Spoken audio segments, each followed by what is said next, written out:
we're back. We're doing Uncle Mickey's top 10 movies of 2023. Welcome back, everybody. If you're new here, get the f*** out of here. That's why we don't have subscribers. That's why we don't have subscribers. Just leave. Psych.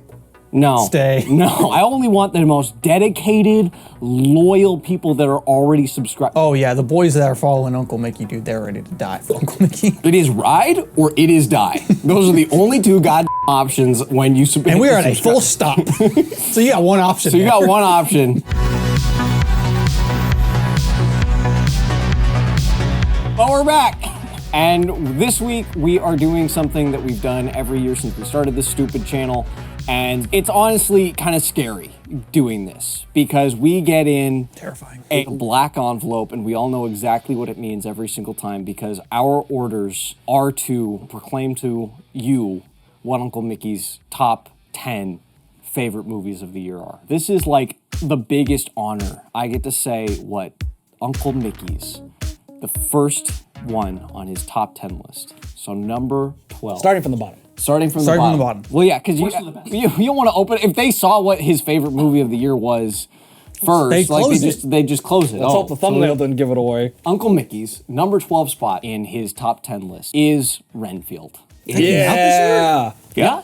Wow. It came out in... Dude, I'm going to fucking pop off about Renfield for a second because Renfield is a movie that I think got way more hate than it deserved. Like, it's actually a pretty solid horror comedy movie that is violent. It's entertaining. Like, I think Nick Holt and Nick Cage are super fun together. And I think that it does not... Nicks. Yeah, it does not deserve, like, even a quarter of the hate that it gets. I'm going to go out on a limb and agree with Uncle Mickey that it deserves none of the hate. Yeah. And it deserves a spot on the list. It could have been Absolutely. higher. It could have been higher. It could have been higher. But Uncle Mickey's got a whole list, you know. This is a tough year. This was a very tough Uncle year. Mickey said so himself. Nick Cage is a good, blood-sucking motherfucker. you see that shit? He was so spooky. I was scared. I would never want that to happen to me, but if it did... Let me just say Nick Cage can have my neck. And I'll make sure that neck's full of blood. Unironically, I'm glad someone said it because Renfield absolutely rocks. Renfield does rock, but it sucks Compared to our number 11. This is where the real list starts. Did you take a picture of Uncle Mickey's list? Well, yeah. His 11th favorite movie out of his top 10 this year is The Killer. Oh, with Michael Fassbender, the new David Fincher movie. That's not where I would put it, but you know, it's not my list. It's not your list, It's not my list. It's Uncle Mickey's list. That movie is sweet. It's a tight movie. As in, like, it just, the pacing's perfect. Let me lay it out for you. 2023 was the year that movies continued to be too long. Yes. A 2-hour movie that feels like an hour and a half. Like, it flies by. Flies by. Michael Fassbender. Or the first, act has a great punchline. Yeah. To a joke you didn't even know they were telling. It's fantastic. It ends great. There's so many great scenes. There's a great fight scene in there. And one of the most intense fight scenes of, like, the year. And John Wick came out this year. Yeah, just an overall, just straight up well-crafted movie. You know what I found out? I don't know if it does this for all channels, but if the person says the word like this video, if I say like this video down there, it lights up a little button. I've seen that. It freaked me the fuck out. I was like, what the fuck was that? We've never asked people to like our videos before. So. Did it light up? If it lit up, like you know what to do. If it lit up, whatever part of the video it is, like right there. I think it's here. Or is it there? I think the button's about here. Use CGI to put my hand in the right spot. I'm not doing that. The whole frame just moves. Anyway, why does The Killer suck compared to the number 10 spot? The number 10 slot. 11 and 12 don't even fucking matter. The 10 spot is a very important spot because this is when the real list starts. Yeah. This is the gatekeeper of the top 10 right here. Uncle Mickey's number 10 movie of the year for 2023 was The Venture Brothers. Radiant is the blood of the baboon heart.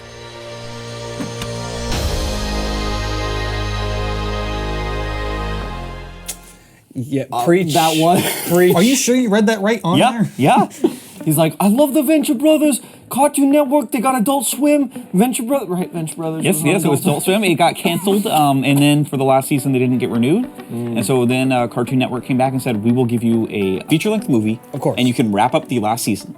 And they did. Well, it's definitely better than The Killer. Yeah. That sounds better Oh, than yeah. the Killer. Better than The Sounds Killer. better than The Killer to me. It shit all over it. I have to contractually agree with that. It was heartfelt. It had emotions. It wrapped up a The Killer has decade none of worth those things. worth It's of awesome. story. Sam Slade. Well, I mean, what makes the Venture Brothers fucking that long? The reason why I forgot that movie is because of number 9. Because of number 9. That's why. You might think that this was a good year for film. We had so many auteurs. It was the summer of auteurs. We did have Summer of Auteurs. You know, well, you might think it's a good year for film because of all those reasons, but it was actually not. I'm here to tell you that it was a terrible year for film because there was not a Brad Pitt movie to be found. Not one? Not one. He did not come out in a movie. Was he there produced really one. not a single Brad Pitt Of course film? not. He was taking a break off of the greatest year of cinema that he produced 2 years ago. I'm looking around for that year. I don't see it. It was last. Was it 1995? 2022, dude. With Bullet Train. Hold on, let me clean my. Was that the only film he was in? No, and he was in. Let me clean and my he was- glasses off because I'm still looking for. And hold on. Babylon. Is that actually true? And he produced Woman Talking, which was nominated for Best Picture. Sexist. It almost won. It was so close to winning.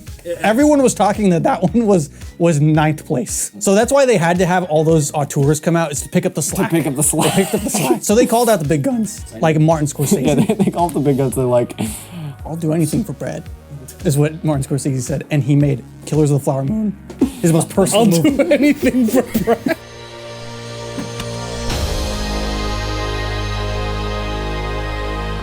that is a film. I watched it. He wasn't going to make it. Speaking He wasn't going to make it before Brad. movies that are over 3 hours, that don't feel like they're over 3 hours, that one does. But I loved it. And so did Uncle Mickey. Kills of the Flower Moon's really good. I just want to throw that out there. It's But like it sucks cock Compared to our number 8 spot. Disney's always doing this bullshit where they bring out like, oh, they make The Little Mermaid back in the 1920s, and then they do it again with, you know, real mermaids in 2023, and no one likes it. And it's just like bullshit most of the time, taking a beloved classic and updating it for modern Yeah, audiences. who likes that? But sometimes it's awesome. Every once in a while, you get a remake that adds something new. If you're a fan of the original, it gives you something new to experience, like The Thing. You know, John Carpenter, he loved the original. He made his The Thing, and arguably it's better, but you can still love the original. And that's why Resident Evil 4 is Uncle Mickey's number 8.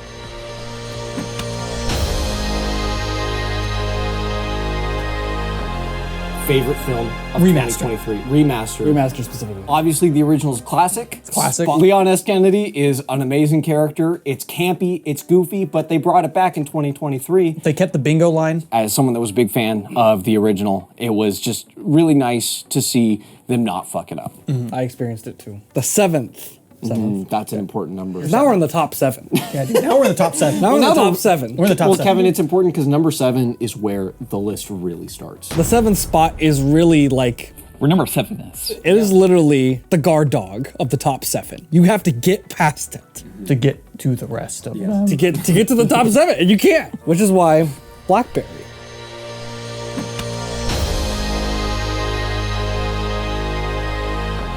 Is number 7. Oh, Okay, okay. It interesting. could be higher, but it should be as well. Blackberry, super underrated. How did Glenn Howerton not get nominated for Best it Supporting? is bullshit. Because no one saw it. I'm just saying. Like, No one that's, saw. that's- There are still movies on the fucking Oscar list that I'm like, that's not even a movie. No one fucking saw Past Lives? Past Lives. Who saw Past Lives? Name one person on planet Earth besides the mother of the director who made it who saw Past Lives. Blackberry. It was made by the same guys that are behind movies like The Dirties and Operation Avalanche, and my personal favorite thing that they've done, their TV show, Nirvana the Band the Show. It's been really cool to see the filmmaking progress, where The Dirties is very clearly like a run and gun. It's such an interesting way to make movies, and it's cool to see it done on a professional level, because if you listen to some of the behind the scenes, it sounds like they just kind of shot it like they've done it previously, but seeing it progress is really cool. That part when Glenn Howerton's character, he's like, I'm from Waterloo. You think I won't fucking do it? I'm from Waterloo, where the vampires hang out! That part is badass. That part is sweet. You think I won't fucking do it? It's funny. It's dramatic. Honestly, it's our favorite type It is. of movie. It is a biopic thriller. For anyone that hasn't seen or heard of it, it's the Anti-Social Network. In a lot of ways, one stylistically, the way it's written, and what the story is about. Because the story of Facebook is about What going you're up. saying is it's a different movie. I'm saying it's the parallel. It's the other side of the coin. And BlackBerry is, if you know anything about how no one has a fucking BlackBerry anymore, and there's a reason. It's the story of that, the rise and fall. Well, it's interesting because you know the ending. Like, because you live in 2023, you know that Blackberries, they don't have the cultural like relevance that they do in the movie. Yes. And so you're like, you know how this ends, and it's still compelling to watch because you're just like watching this train wreck happen. Glenn Howerton's great, but so is Jay Baruchel. He's also really good. Yeah, Everyone's great. Matt Johnson is once again playing Matt Johnson. He plays and he's Matt always Johnson. great. And they're like, what was that guy like? He was like really quiet, didn't say much. Like nobody talked to him. He's like, all right, I'm so gonna he's climb into on the 80s desk. stuff. He wears bandanas. He has a sweet Doom shirt that Alec wants to buy. I'm definitely a better true story than Killers of the Flower Moon. Yes, better. More relevant. Unironically. It sucks donkey dicks compared to number 6. It is not even a fraction as relevant as the real number 6, Cobweb.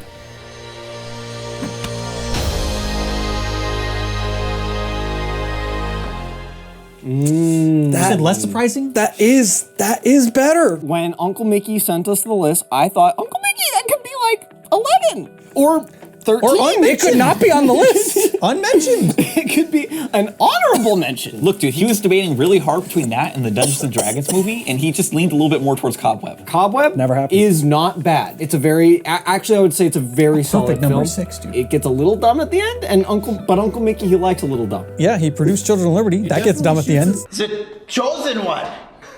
Now nothing will stop us. Killers of the Flower Moon did not have anyone crawl on the walls. Very spooky, very creepy. If Lots you're of webs, sitting lots down- of cobs. Got some good twists and turns got in some there. good twists and It has turns. some good kills. When Homelander has the meal towards the end, Yeah. Yeah, it's That's on a the great cob. scene. The titular cob. It's very spooky. It's very well done, but it should have been like 15. Listen. I don't want to die, so I don't publicly disagree with Uncle Mickey. So cut this out. Listen, Uncle Mickey throws Keegan a bones. Like every year, he throws him bones. it's because Keegan gasses Uncle Mickey and forces him to watch these movies. Let's be honest. I thought you were gonna say he gasses his mom. He's like, dude, Uncle Mickey, this movie's sweet. Don't you like it? He's like, Uncle Mickey, wow, you're really handsome while you're watching this movie. oh, am I really? Am I really? I've got a hot date tonight. We are playing that one in the background. But you know what?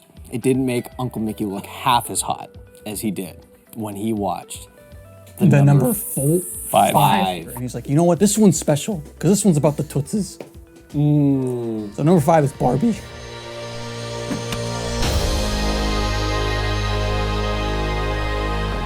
Oh, wow, that one's A movie 5. for the Tootses about the Tootses. I had no idea that all these Tootses were having these problems. Well, Uncle Mickey is very progressive. But I would say not progressive enough because it could have been higher, Uncle Mickey. It could have been higher. It could This have is where the been list starts. Barbie's sweet. Barbie's sweet. You know it's a good movie when Ben Shapiro doesn't like it. Sign. Barbie was very fun. Rise of Skywalker. It had music numbers. It had music numbers. It's very fun. It reminded me a lot of movies like, you get stupid assholes on the internet that are like, they don't make comedies anymore, so I'm glad that the fucking Daily Wire's finally putting out a new comedy. Because they just It's brave. random fucking assholes where are on you the getting internet. that? It's just a silly voice I'm doing that has nothing to do with any specific person. I'm sure if it's that critical, it'll come up later. I critically need a drink. Yeah, and then completely ignoring like good examples of the thing that they're attacking. It reminded me a lot of movies like Elf or like other kind of mid 2000s, 90s character comedies because Barbie is a silly character. It's a fish out of water. Fish out of story. water. It's the comedies that they say aren't being made anymore. Yes. If you don't think it's funny, you probably don't realize it's laughing at the things that you're complaining about as well.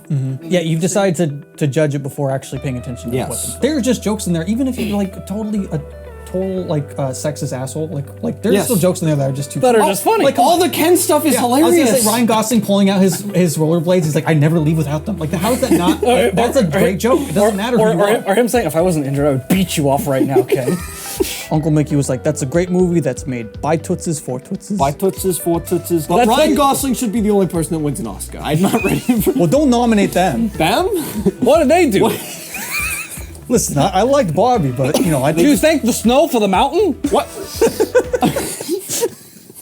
So now we're in the top 4, and that's where the list really starts. This is top 4. this is where it starts. This is This is where it starts. the guard dog of the top 5 of the top 7. We killed the last guard dog, and these are like the big old muscular pit bulls that'll rip your fucking This head is off. Spetsnaz, dude. These are Spetsnaz trained dogs. It's getting harder and harder to break through. And I'm every getting time. harder and harder just talking about these movies. So, Kevin, before I bust What I'm ready to bust, dude. What is number 4? So the spot for number 4 is going to be announced collectively by me and Alec. Keegan and Sam Slade are going to decide the third one, and then we're going to flip a coin over which group gets to do number two, and then we'll do the same thing we always do for number 1 with the multiple. Just go back coin and watch flips. those other videos. Yeah, where we explain it. if not, you'll see. And don't forget to hit that like button on those videos. On those videos as well. It doesn't go back and do it. It doesn't go.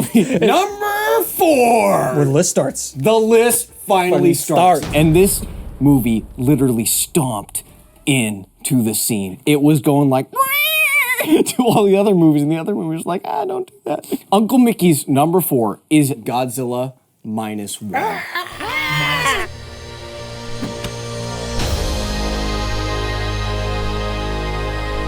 I've heard great things about this movie. I did see it, obviously. But I've heard great you've things. heard a lot of great things. I've heard a lot about of it great as well. things about this movie. It's a fantastic movie. Really good drama. Really good special effects, which is, I guess, the only thing award-worthy about the entire movie. A really small team did the effects of like 33 people. Even if the special effects sucked, what works about this movie is the character. It's a really heartfelt story. It's something that I feel like is so rare with bigger blockbuster movies where you're Especially actually nowadays. like feeling the emotions. I like with Top Gun Maverick, I remember feeling this way. Like I'm actually jazzed up at the end. Like I want them to defeat the invested. I want it to happen. I want what you want to happen in the movie are aligned with the actual movie because so many fucking movies That's come how out. cinema's supposed to work, dude. But that's how it doesn't work for most of the time. You're like, but it's like, why do I care that Wonder Woman wants to do this? Like she wants the wishing stone. Or what do the Venture Brothers want to do in this stupid movie? What What did does the Keegan killer make me want? watch? I don't give a fuck because I don't care. That movie blows and is worse than Venture Brothers. It's just a very solid movie. It is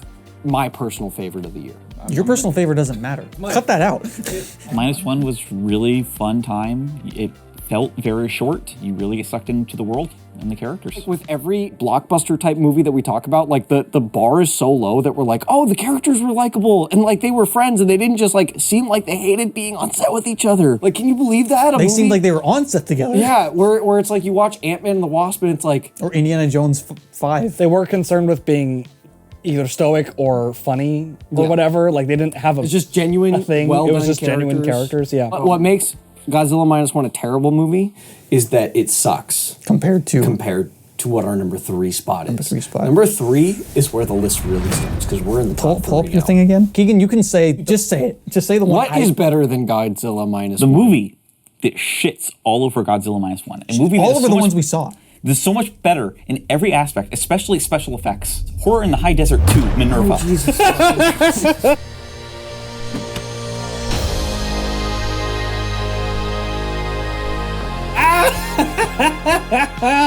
It is It is better. A movie that we all watched. a movie that we all watched and experienced. I can't believe that came out last year. I said the Yeah, same thing. I was like, that came out last year? yeah, it came out last year. Oh my Uncle Mickey Look it up. loved that movie so January much. 1st, 2020. I loved how sloppy that movie is and just how like the craft is terrible and that all the aspect ratios are changing and there's a section that's out of focus. You should I be love all fucking that. thankful, director, man. I know you watch our video. It's on this list. It's higher than Barbie. Dutch, listen, buddy, you did make Uncle Mickey's third Third favorite favorite movie of the year, which means we gotta be friends. When we tried to question Uncle Mickey on this decision, he was like, which one of them got you more than 1,000 views? Oh, Godzilla -1? Oh, how many views did you get out of that? You didn't even make a fucking video. That's what he said. Keegan, for the love of Jesus Christ, please explain why Uncle Mickey would do 'Cause I something. can't. I am incapable. Uncle Mickey loved it because it was found footage, which is his favorite It's genre. not his favorite genre. Don't. That's not canon. That's not canon. That's not That canon. is not canon. He loves every found footage movie. He's That seen is not every canon. single That is one. not canon. That they had the intrigue of the Minerva plot in the sequel, and then they just kind of do nothing with it, just and then kinda- they just make the paramedic guy the main character. Why do you think it's called Minerva, dude? But yeah, it's our number 3. That's where the list starts. Top 3 is the brick wall. A brick wall made of dogs. Made of dogs. Someone just play the fucking coin animation.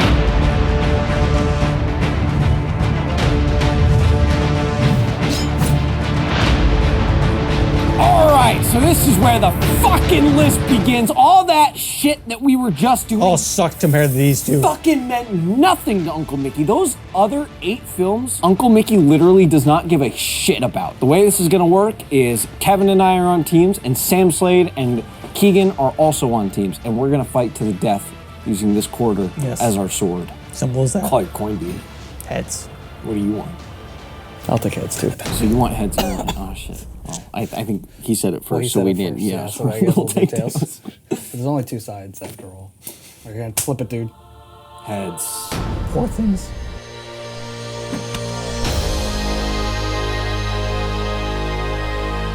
Just so that people know that we actually like good things. Yeah. It's a movie by Tootses for Tootses. Well, it's not by Toots. Yeah, he's like, it's a movie by dudes for Tootses. For Toots. Which makes it better. Poor Things, great movie. Emma Stone gave two of her best performances she's ever done this year with The Curse and this one, and she's just It's not on the list. Don't have to lie. you don't have to pretend to like it. She was phenomenal in Poor Things, as was Willem Dafoe, as was Mark Ruffalo, as was like the whole cast. I thought was Barbie had a wonderful. really good chance of winning best set design until this movie came out. Until I was this movie came out, and you're just like, they just "You're dropped the done. bomb You're on done." everything. Like, this is the best set design of like the last several years. It's so creative and great. weird in the best ways. Like, it's just such a funky movie. You watch it and you're like thrown off almost at first because you're like, this looks bizarre, but it works in the way, like, I don't want to call it Tim Burton-y because I don't think that's fair to this movie. It's not Yeah. trying to do a Gothic? Yeah, gothic. I would just say Gothic, you yeah. can't get this. You can't get an experience like this movie anywhere else. No. Like, this movie is its own experience. Yorgos Lanthimos is great. We all love him. He's We look forward to his movies because he always has something interesting to do, interesting to say. He works with actors that really understand how fucking bizarro his material is. With each movie, it's gotten more refined. Like, this feels like his most polished movie, and The Favorite felt like his most polished movie before this movie. And it just kind of feels like he was already an amazing director, but it feels like somehow he's getting better each Yeah. movie. yeah. I think it gives every Oscar-nominated movie a run for its money. Yeah. Like I think I still think Oppenheimer's going to destroy everything, but like. Yeah. We all got the same letter from Uncle Mickey for number 1. Well, this is literally a coin toss of who gets to say it. This is actually what we've been saying for Forever. for 7 goddamn years. This is where the list starts. This is where the list starts. This is Now. the hounds, dude. This is the house. We're in the junkyard fighting these rabid dogs that have been eating nothing but rats. In hell. You're in the junkyard in hell, surrounded by dogs at this point. And you're just fighting for the goddamn death. And we have our fists raised saying, we'll get through because we need to Because say we need to say the number one. the number spot one of Uncle spot. Mickey's list. I'm gonna say heads. It's heads. Oh, we're back, baby. I'm gonna say tails never fails. Tails, so you get heads. Tails. Just say the number one spot. I dude. finally get to say it. You all knew what this was gonna be. Big Shark, baby.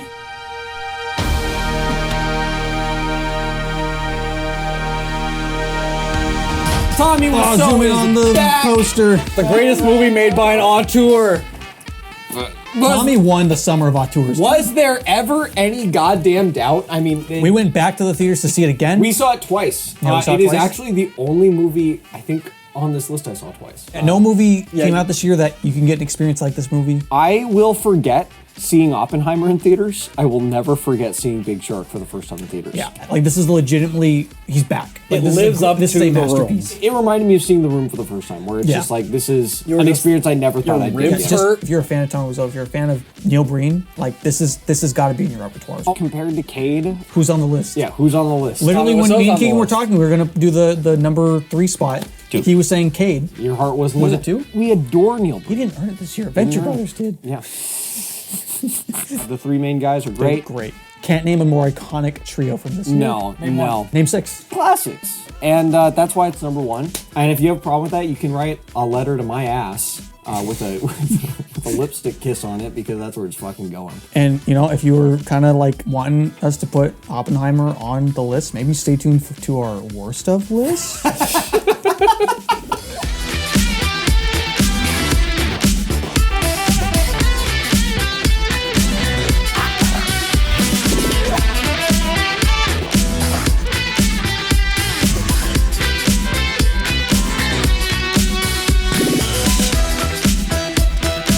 Thanks for watching. Thanks for watching. That's Bye. it. Have fun at the Oscars, idiot. Idiot.